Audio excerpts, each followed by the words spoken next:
Palabra de Dios tabisa en el buque de Lamentación, capítulo 3, versículo 22 y 23.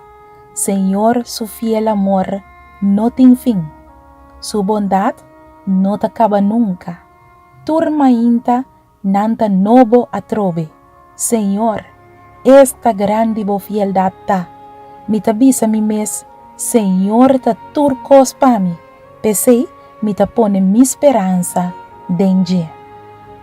Será bowonan y hasi e oración aquí, nabo Dios.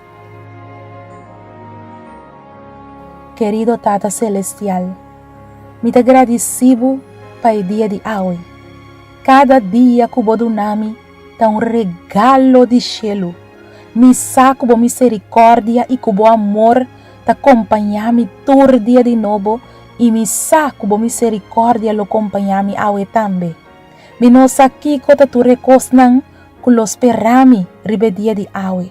Pero tata cosmisa que abota fiel e bo amor no tem fim.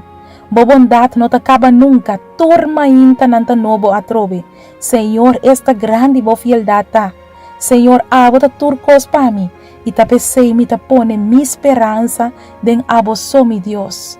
Senhor, mi Deus, me te rogabo, pa abo laga bo presença vai me dilante, den ture plan nan comitim pa awe, Senhor. Abo só conhecer o final for de princípio e te pensei me tem seguro que abo ta é sum que lo cuida para turmi entrada e também para turmi salida nan. Pa sombra ta dibota é reino, ta dibota é poder, ta dibota é glória te dentura eternidade.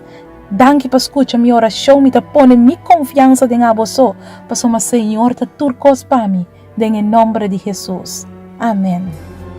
Y Cristo nos dijo, orad siempre, siempre, porque la respuesta está en la oración.